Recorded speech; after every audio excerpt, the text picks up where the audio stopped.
and a look back at 9/11, some facts we know and some more we'd like to find out about on this edition of North Bay Report.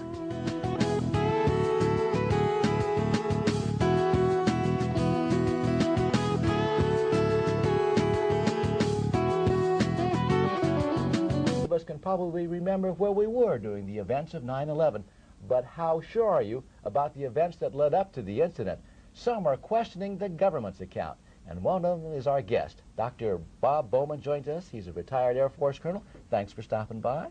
You're welcome. Good to be here. A little bit about your background first before we talk about some of the things that you have to say. Who are you?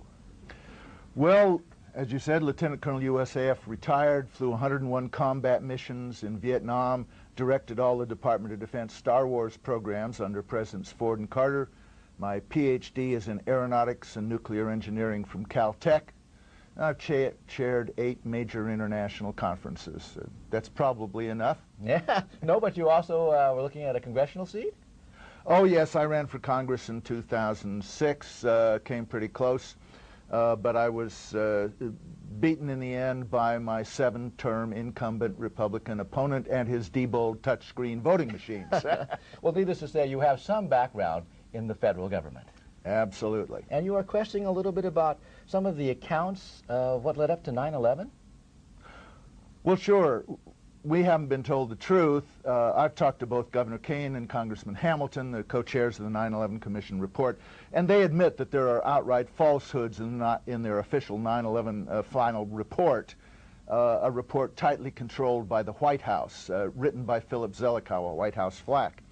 So it doesn't tell the story. It doesn't even address most of the questions, doesn't tell why Building 7 came down, which wasn't even hit by an aircraft, in what appears to be a perfect controlled demolition.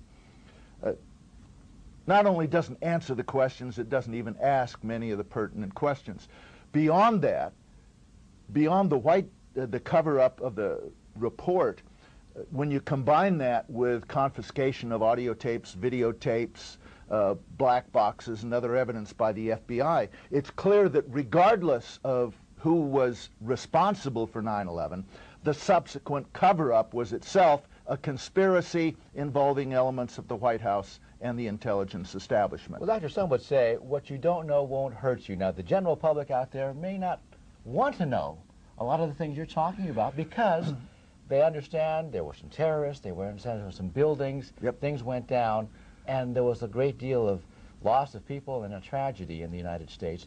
They may not want to know a lot about the things. Well, we have to do that because the Bush administration exploited that tragedy to deceive us into illegal, unnecessary wars of aggression in Afghanistan and Iraq.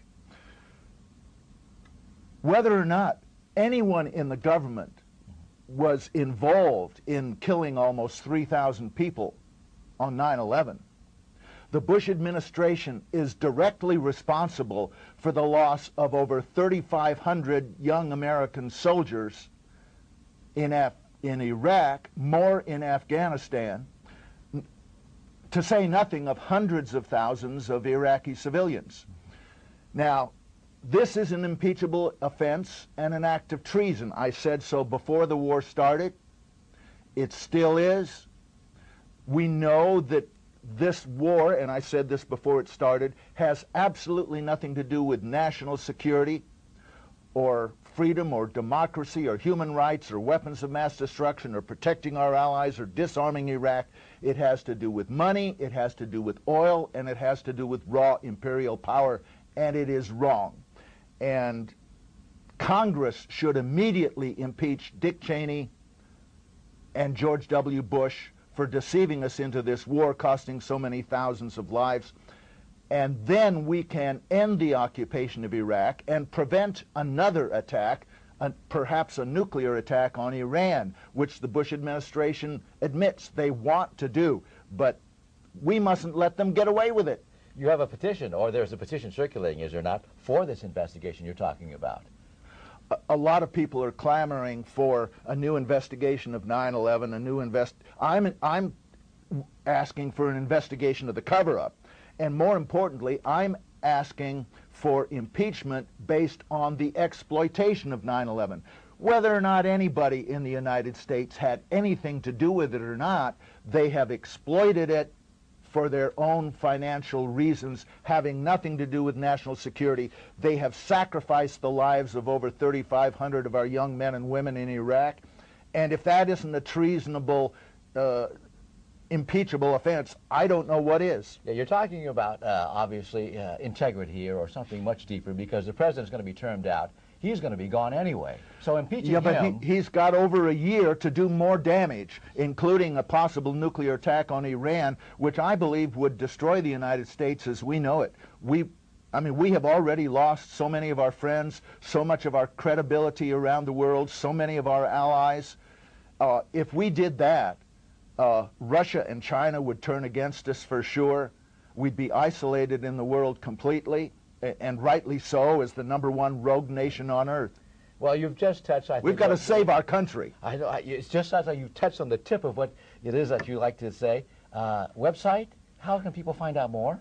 www. If you want, thepatriots.us. Okay. Dr. Bob Bowman, a retired U.S. Colonel, Air Force Colonel, and we'll be back. Well, that's it for this edition of North Bay Report. Until next time, I'm Curtis Kim. Thanks for watching.